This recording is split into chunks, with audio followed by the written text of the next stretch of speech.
Everybody, it's MA. I have been having so much fun watching all the VRs to Kelly Bear's awesome 5 4 3 2 1 tarot.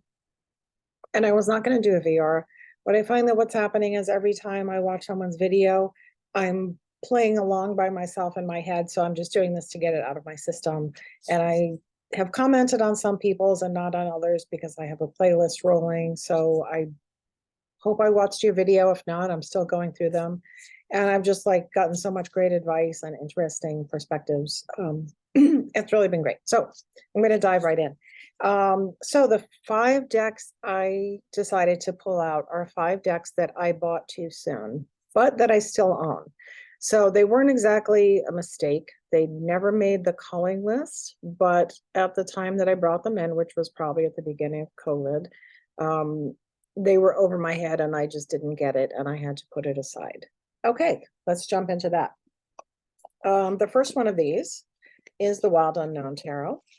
At the time I got this, I was not in a position to be attempting to read pips. And I think the cards that especially befuddled me in this deck and still do a little bit to this day, if I can find any, are the court cards. Like, this doesn't do much for me. I can kind of piece them together over time, but the court cards especially, I really couldn't figure out. So this is the deck that, like, I liked it. I liked the way it looked. I thought it was cool. Also, I find the guidebook of this deck, I think, is kind of universally considered not very good and in some ways offensive. So yeah, I put it aside, but I never called it because it just took me time. I had to grow into being able to use pips. I had to spend more time understanding the court cards before I could consider using this one. I don't use it a lot, but it's a keeper. The second one in this category is the Herb Crafter's Tarot. They're pretty much all going to have the same story behind them. I just bought it too soon. It is, illustrated, nothing's pips, but it took me a while to sort out how to read the scenes and that they were more experiential and immersive. And I, especially at the beginning, had it in my head, I need to know everything about the plant. I need to know everything that's in the guidebook before I can use this deck. And that did not turn out to be the case, luckily, because I still haven't fully digested it. But again, it was just too soon. I put it aside. I considered whether I was going to keep it, and I took it out maybe a year and a half or almost 2 years after I had it. And suddenly it had an intuitive aspect to it, or the opportunity to use it as an intuitive deck, as well as now having more background information about the card meanings. That I love it now. Okay, sorry, I'm bending over to throw all these on the floor. Okay, the next one in the little bag. It's still maybe too soon for this one, but the next one is, ta-da, the Marielle. This definitely came into my hands way sooner than I could even contemplate dealing with it. Probably, I don't want to say FOMO, but it was like, oh, everyone has this deck, everyone loves this deck, I need to find out about this deck. And I could read this, again, having more background now on the card meanings, even though I know the meanings here are different from standard Smith-Waite. But, I think this is one where someday, what day is that? I don't know. I will hang out with the guidebook a little more just to read it out of interest. And I use this once in a while. Some of the cards I really love. The energy is a little hot, I guess. I feel like this is a hot energy deck. And there's one thing in here that generally doesn't move me a lot in decks, and I'm fine with animal decks, but when they have a lot of like lions and tigers, I know that's supposed to convey a certain amount of energy, but I don't necessarily feel that. So that kind of holds me back with this one a little, maybe. The next one, shocking, right? This Nicoletta Ciccoli deck, upside down. Yeah, again, I needed to be ready to step away from the guidebook, the exact meanings and knowing the meanings and then using the, adding the meanings together. It took me time. I bought it too soon. I don't use it that much, but I don't really contemplate culling it because when I do use it, um, I tend to pull it out at the moment when it just happens to be the right deck for me. So, yep, too soon, as they say, too soon. I bought it too soon. That was number 4. And number 5, ironically enough, that I bought too soon, is the deck that actually inspired me to consider getting multiple decks, and that's the Numinous Tarot. Um, when I first saw this Lover's card, which by the way, I loved it so much I bought the bag. I just loved it so much, and I think it was around the time Cedar was doing the Kickstarter for the Threadbound Oracle. I did it as a bundle. But what I discovered about myself at that time, I was not equipped yet to deal with a deck where all the names had been changed and the suits had been changed and the court names had been changed. That was just, it was over my head. It was too much. Again, I was very reliant on, I was still in my initial phases of deep Smith-Waite study. And so going to this renamed thing, it was just too much. So again, put it aside. Now I love it. So yeah, 5 decks I bought too soon. Wild Unknown, Herb Crafters, Marielle, Nicoletta Ciccoli, and the Numinous Tarot. So, and they were never on the cull list. I have culled other decks that were just plain out mistakes. Yep, that's that. Okay, let's have 4 books. 4 books. Okay, I've got 4 books over here, I promise. But I cannot reach them. Okay, so first one is this Liz Dean book. I don't love the title. I don't like things to be the ultimate guide. It sounds, it sounds a little cheesy.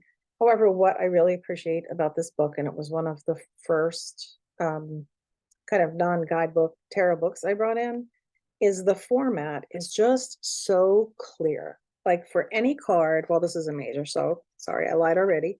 For any card, you're going to get a picture of the card and then some correspondences, a little bit of background, divination meanings, and they're just all laid out this way. So it's very, I feel like the graphics and the sameness of the layout for each card was easier for me to manage.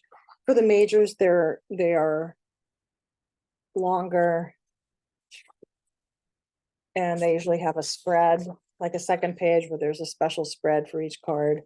But I liked that the paragraphs were short. They all had clear titles on them.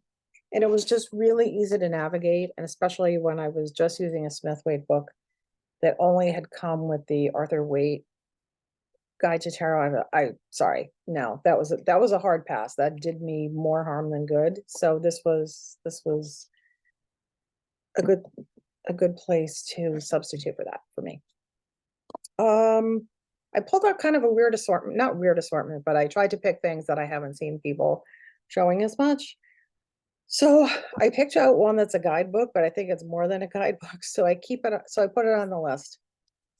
And that is the Book of Maps for Ben and Bowen's Spirit Keepers Tarot for the Revelation edition. And I did get it printed out. I think either she or someone else described this as the social studies book they wish they had. And I mean, it's just multicultural, multi-spiritual practices, multi-divination practices, layers of meaning. And it doesn't mean that I have to decipher the cards using this, but I love the layers, and I felt like I really got to learn a lot about the world and practices through a lot of different lenses by using this. I also love, and I'm only just starting to look at this, just as she now came out with a standalone book, that the cards have trigrams. So in pairs of cards, you get I Ching hexagrams, for which there are meanings in here. And I've layered that onto some readings, and it's really been effective. So, I mean, as a guidebook, this is certainly the chunkiest one I have, but I really do just enjoy it as a good read. yeah, so I put that one on the list in my 4 books. The next one I put on the list is Jenna Matlin's Will You Give Me a Reading? And I put this, I don't think there's another book like this. This doesn't teach you, how am I going to describe this? I did a little mini review of it when I had first read it, and it's kind of almost more of a personal book about your personal behaviors and actions that help you be a better reader, and less about the meanings of the cards and spreads and all that stuff. I mean, there is stuff about the court cards, but especially for people that are reading for others, things about boundaries, respect, boundaries in both directions, respect on all levels, business things, yeah, pulling the meanings out of the cards and not from your head, how to differentiate between when you're offering advice and when you're really reading the cards. I just think this is fabulous, and it's not like anything else that is covered in this much depth in any guidebook that I've ever come across. So definitely on the list. And then book number 4 is definitely an outlier. It's a prequel to tarot for me, because long before I ever considered taking up a deck of cards, I had this book by Robert Moss, who I don't know that much about. He may be a little bit of I don't really know the background, so I'm not vouching for him personally. But I do know that this book I picked up probably, 4 or 5 years before I even started with tarot. And just playing with sign symbols and synchronicity in everyday life. And that just really tickled me. And I started playing, there's a series of what he calls games, like playing sidewalk tarot, walking a dream, keeping your secret book. There's bibliomancy stuff in here. So yeah, this was kind of my prequel to tarot. And I think anybody that wants to look at self-created divination systems might be interested in giving this a perusal, because I think it's actually pretty inventive and kind of fun. So yeah, those are my 4 books. 3 is 3 spreads. Okay, 3 spreads. So I'm not much of a spread person, as many have said. My standard, so I'll call this number 1, is 3 cards.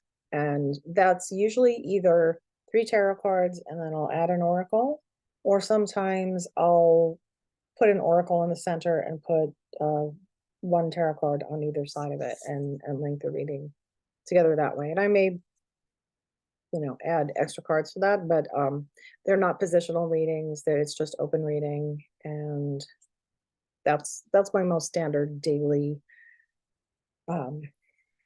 spread when I'm doing like guided questions or journal questions in the morning. Then I have made friends with the Celtic Cross, but I think the thing that really put me off for it, aside from the fixed spread positions, is I didn't like that there was one chunk of it over here and then just that strip of 4 cards. That always really bugged me. It looked like something had been cut in half that wanted to be together.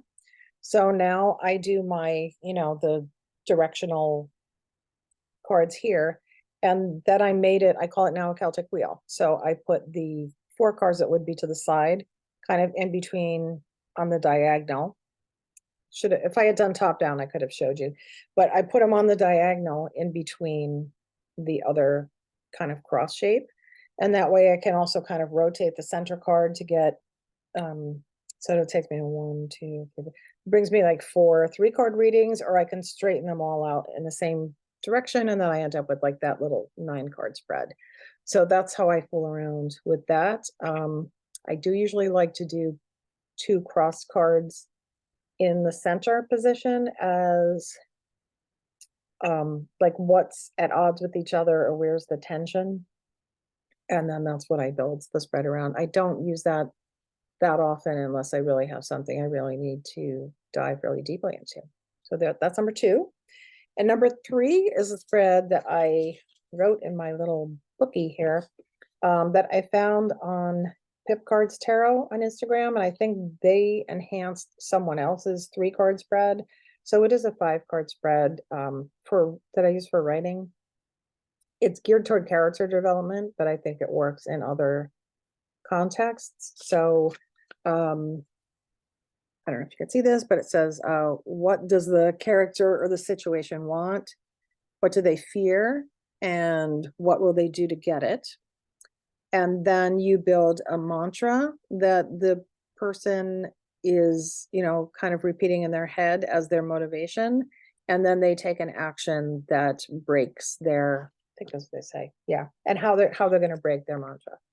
So yeah, I've used that a few times writing poems, and it's kind of interesting. I don't do a lot of character-based writing, but I think it's really, um, yeah, it just works. I thought it was fun. That's three spreads. Okay, two little habits or accoutrements. My first habit is, let me get a deck. Hold on, I just appeared. I'm back again. I don't, well, I do riffle shuffle if I can, but I don't deal from the shuffled deck. So I either fan cards out and pull them. And I have hand problems, so some shuffling is hard for me. But what I'll usually do, it's not quite jumpers, but if I'm drop shuffling and I end up with one card that sticks in my hand, that'll be a card. If I'm doing this and one of them sticking out, that might be a card. So that's how I pull my cards.